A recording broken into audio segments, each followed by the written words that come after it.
Russia Ukraine யுத்தம் முடிவுரை நோக்கி போகுது, போகலைங்கிறத தாண்டி அமெரிக்கா பல ட்ரிகர்களையும் அத யூஸ் பண்ணி உருவாக்குது. அதாவது இறுதி கட்டம் ஒரு வெறியாட்டத்த ரஷ்யா ஆடுனா கூட, அதுலயும் நமக்கு அடுத்தடுத்த களங்கள ஓப்பன் பண்ணா எப்படி இருக்கும் அப்படிங்கிறதான், இத நன்கு புரிஞ்சுகிட்ட நேட்டோ ஏறக்குறைய "என்னைய ஆள விட்டுர்றா சாமி" அப்படின்னு சொல்லாத குறையா பேச ஆரம்பிச்சுட்டாய்ங்க.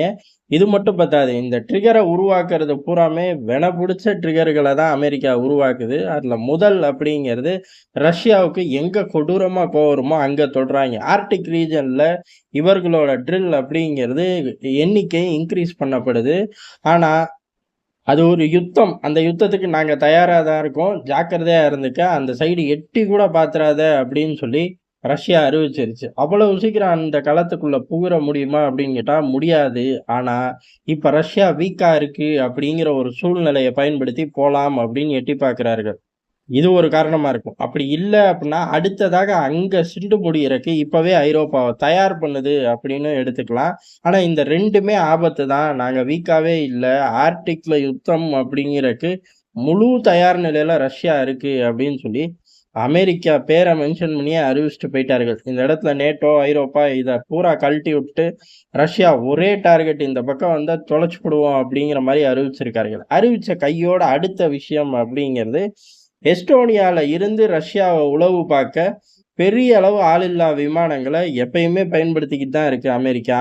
ஆனா, இப்ப சமீபமா ஒரு 2 வார காலங்களா அந்த விமானங்கள் செயலிழக்கப்பட வைக்கப்படுது. அது யாரால அப்டின்னா, ரஷ்யா அந்த விமானங்கள ஜாமர் யூஸ் பண்ணி பெரிய அளவு செயலிழக்கப்படுது. நியூட்ரலைஸ் பண்ணப்படுது.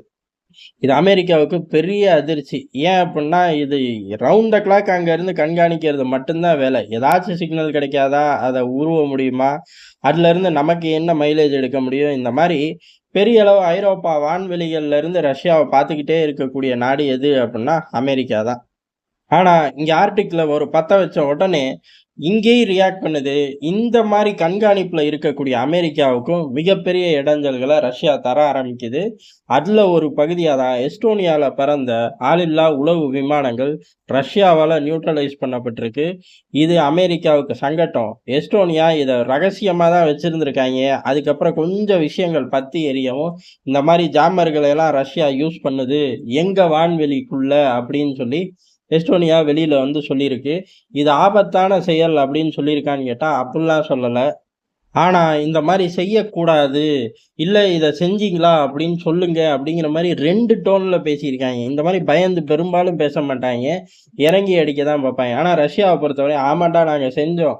அது எங்க எல்லைகள நோக்கி வந்துச்சு. அதனால நாங்க செஞ்சோம் அப்படின்னு சொல்லி ஓப்பனாவே அறிவிச்சுட்டு போயிட்டாய்ங்க. இந்த அளவுக்கு 2 பயலுகளும் பம்மிக்கிட்டு இங்க ஒரு பக்கம் தீவிரமாவும் இறங்குற காலகட்டம் அப்படிங்கிறது ரொம்ப கொடுமையா தான் இருக்கும். இதே மாரி பழைய காலங்கள்ல தான் இறங்குனார்கள். ரொம்ப நாள் ஒரு கேப்ல தான் இருந்துச்சு. அப்படி இருக்கும்போது, இவ்வளவு தீவிரத்த ரஷ்யா இப்ப குறுகிய காலத்துல காட்டும்போது, அமெரிக்காவுக்கு அதிர்ச்சி தான். ஏன் அப்புட்ன்னா, இந்த கண்காணிப்பு பணி அப்படிங்கிறது இன்னைக்கு நேத்து கிடையாது. 2001 காலகட்டங்கள்ல இருந்தே ரவுண்ட் த கிளாக் இத ஒரு வேலையாவே அமெரிக்க உளவுப்படை பண்ணிக்கிட்டு தான் இருக்கு. அங்கருந்து விமானங்கள் மூலியமா கண்காணிக்கிறது. அப்படி இருக்கும்போது, இவ்வளவு காலம் இந்த மாரி சர்ச்சைகள் வெடிச்சுச்சா அப்படின்னு கேட்டா, இங்க நின்னு அவன் பார்த்துக்கிட்டு தான் இருப்பான். அங்கிட்டு போய் பண்ணு அப்படிங்கிற மாரி தான் ரஷ்யாவோட நடவடிக்கை இருந்துச்சு. ஆனா, இது முதல் முறையா அப்படின்னு கேட்டா, அதெல்லாம் நமக்கு சரியா தெரியாது.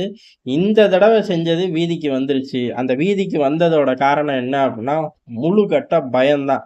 ஒரு பக்கம் ஆர்டிக்க ட்ரிகர் பண்றாய்ங்க. இன்னொரு பக்கம் இந்த பக்கம் பதிலடி குடுக்கறக்கு இ ஜாமர்கள யூஸ் பண்ண ஆரம்பிச்சுட்டா, பாதுகாப்பு அப்படிங்கிறது இந்த நாடுகளுக்கு இல்லாமயே போயிரும். அமெரிக்க ஜாமர்கள வீழ்த்துறேங்கிற பேர்ல, இங்க உள்ள ஆட்கள் நீ தானே இடம் குடுக்குறேன்னு இவர்களோட முக்கியமான சில கம்யூனிகேஷன டிஸ்கனெக்ட் ரஷ்யா பண்ண ஆரம்பிச்சா, வம்பு தான். நம்ம அதோகதியில நிப்போம். என்னதான் அமெரிக்கா பேக்கப் குடுத்தாலும், எஸ்டோனியா போன்ற நாடுகள்லாம் சமாளிக்க முடியாது. இத விட மெயினான ஒரு விஷயம், பிராந்திய வல்லரசு ஜெர்மனி, பிரான்ஸ் ஆப்சென்ட். இந்த இடத்துல எட்டி கூட பார்க்கறதில்ல. அதனால இந்த நாடுகள் ஒரு நடுக்கத்தான நிலைக்கே போய்ட்டார்கள். இப்படி 2 சம்பவங்கள் நடக்கக்கூடிய இதே காலகட்டத்தில, நேட்டோவ பொறுத்தவரையும் அமெரிக்கா பின்னாடியே போமாட்டோம் அப்படிலாம் பேசல. இந்த தாட்டி ஐரோப்பாவோட நலன் கருதி தான் எல்லாமே செய்ய முடியும். எதுனாலும் பேச்சுவார்த்தையில கூட தீர்த்துக்கலாம் தெரியுமா? இதுக்கு முன்னாடி கடுமையான நேரங்கள்ல கூட நாங்க பேச்சுவார்த்தையில தீர்த்துருக்கோம் தெரியுமா? அப்படின்னு சொல்லி பேச ஆரம்பிச்சுட்டாய்ங்க. யாருக்கு? உக்ரைனுக்கு போய் பேசி தீர்த்துக்க.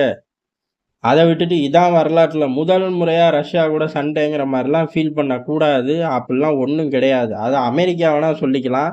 நம்ம சொல்லக்கூடாது. நாங்க சொல்லவே மாட்டோம் பாத்துக்க அப்படின்னு சொல்லி நேட்டோ அதிரடியா பின்வாங்கிருச்சு. ரஷ்யாவோட இந்த செயல்களுக்கு அப்புறம் நேட்டோ விட்டா போதும் அப்படின்னு நெனச்சுக்கிட்டே இருந்தோம் அப்படின்னா, இவனுங்க விடவே மாட்டாய்ங்க. நம்மளே விட்டுட்டு ஓடி போயிருவோங்கிற மனநிலைக்கு நேட்டோ வந்து இந்த மாரி அறிவிப்புகள குடுத்ததுக்கப்புறம், ஜெலன்ஸ்கிக்கு என்ன ஒரே வழி அப்படின்னா, அமெரிக்காவ நோக்கி ஓடுறது தான். தலைவர் அமெரிக்காவ நோக்கி ஓடுறாரு.